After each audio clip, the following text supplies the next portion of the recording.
amoon suñu biir projet journée de solidarité fekk wokkatu bu dajee Gersu la waa ASS ñëw ne dañu bëgg a jàppale daara yi nekk Pikine Nord parce que seen cellule moo ARN léegi ñu def ko en partenariat avec la commune de Pikine Nord plus le projet zéro mendicité ñu ni nañ ko def ko une day mu am dayoo boo xam ne c'est régional parce que communal lañ ko bëggoon def ñoom ñu ñëw andi seen cellule régionale ñu def ko une journée de solidarité régionale loolu moo waral bis bi tey pour jàppale daara yi 40 daara yi nga xam moom la ñu recensé woon ku si nekk ñu jox la denrée alimentaire jox la lépp li nga xam ni di nga ko soxla si biir koor gi et en dehors koor gi sax. vraiment dañuy wax ne liñ si séntu woon romb nañ ko parce que boo xoolee communauté bi yëpp ñoo si participé commencé ko ci conseillers municipaux yi commencé ko ci délégué de quartier yi nga xam def nañ ay collecte ak bàjjen ndeyu daara yi nga xam ni dañoo chaque jour dañuy jël oto di def sensibilisation di collecter di sant aussi commerçant yi ak ñi nga xam ne ñoom ñoo am ay centres commerciaux si biir commune bi ñëpp a si jàpp waa ASS aussi ñëw andi seen appui commune bi aussi le maire Amadou Diarra jàpp ci vraiment ñu koy remercier moom tamit parce que avant muy dem def na ay jéego yu bari pour li nga xam ne am nañ ko tey ñu mun ko am. initiative bi dafa doon initiative boo xam ne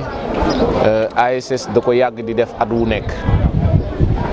at bii nag ba mu jotee vraiment ñu xalaat ni ASS régional ne xaaral ñu jox ko ASS Pikine pour mu organiser ko pour mu accueillir ko ñun nag ñu am ci xelu ni wax dëgg yàlla gis nañ ni Pikine Nord wax dëgg yàlla ñi ngi yëngu ci yu mel nii bu baax a baax ñu ne nañ dem xool kuréel ya fa nekk ñu lëkkaloog ñoom ci initiative bi ba tax ni ba ñu ñëwee fekk fi projet zéro mendicité fekk fi monsieur le maire Amadou Diarra ak seen ñi nga xam ne kuréel gi nga xam ne ñoo yëlif imaam yi ak ndeyu daara yi ñun ñëpp ñu ànd ne xaaral ñu taxawal lu mel nii ci bés bi boole suñuy doole et mu doon loo xam ne lu ñu rafetlu la ci kaw ni wax dëgg yàlla doole boole suñuy doole mooy tax objectif ba ñu am ñu mën koo atteindre et tey macha allah initiative bi kool xam ni boole suñu doole moo nu may tey ñu yegsi fii muy initiative bu ñuy rafetlu tey di ñaan yàlla mu continuer doon loo xam ne lu pérenne lay doon. ñu taxaw fi tey représenté le monsieur le maire mi nga xam ne tey dafa demoon ci yu mel nii yoo xam ne ay convention la yu mu signé ji pour Pikine Nord. macha allah taxawaay bi macha allah te lii defuñu ko lu dul une semaine. même pas une semaine vendredi passé lañ ko def initiative bi organiser ko tey mu am réussite bu mel nii